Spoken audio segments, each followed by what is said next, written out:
Frank Miller was on Daredevil around the time I was at my most formative and most impressionable age. He was just developing the cinematic style, and I was at this age where I was like craving just that thing. I was looking to be moved by comic art, and you know, I'm coming from a world of George Perez and these other very mainstream but very stylized artists, and Miller's stuff was rougher and angrier, and it was an emotion I wasn't used to getting from a comic book.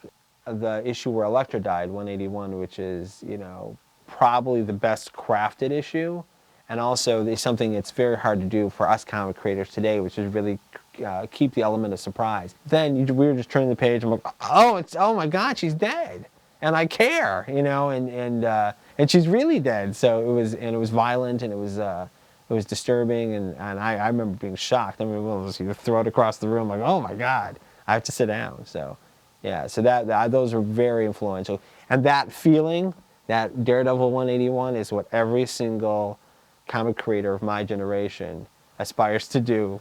There's not any process to making a comic book that's the right way to make a comic. It's not screenwriting, and it's not poetry, and it's not narrative writing, and it's not pen and ink, and it's not photographs, it's not painting.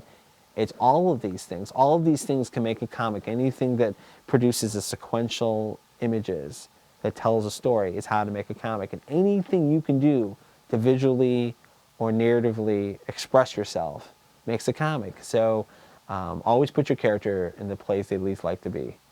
So anytime I start an issue, I'm like, all right, where's the thing that, where's the place that Daredevil would least like to be? What's the biggest fear? And that's how we started this whole run that we're on right now, where Daredevil's been outed by the tabloids, because it just seemed to me that Daredevil had been very sloppy with his secret identity. People had read the comic book over the years, even way back in Miller's years. Every time any girl made Google eyes at Matt, he'd end up telling them he was Daredevil, and it was kind of to the point where it was funny, and then Kingpin found out he was Daredevil, and Foggy knew he was Daredevil, and every girl every year, you know, everyone knew he was Daredevil, and no one was really doing anything about it. Even the Kingpin was going, well, now I got him where I want him. Meanwhile, he never did anything. And the world's so much more complicated than it was in the 60s. How hard would it be to keep a secret identity? Even think about that. You know, how hard, and you can't, everything a celebrity does, and we all know those tabloid stories are true, everything they do, we find out about everything.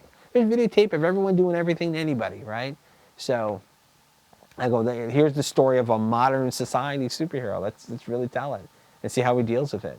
Let's see where Matt's character is. Well, what happened with that following artist is that artist became like superstar artists, and then it got into this weird area where the artist had totally taken over every aspect of the creation of the comic, and everything was big double-page spreads, and, you know, and tons of bats and flowing capes and chains, and there's a great tradition in comics of the splash page. You turn the page and boom, there's the shot, and then it became every page was the boom, there's a shot, boom, there's a shot, boom. There's no story. It was just, and no matter how great the drawing is, if the comic is only about that drawing, it's a very shallow experience. You know, I was actually working at a comic store during this period. I was in college, and I was working at a comic store, and people come up and not remember if they bought a particular issue, and it was like $5 an issue, and they'd be like, did I buy this? I'm like, wow, if I took $5 out and even slapped you, you'd remember. You know, so, and I remember, well, they're not having any kind of experience. They're not, you know, not a real experience.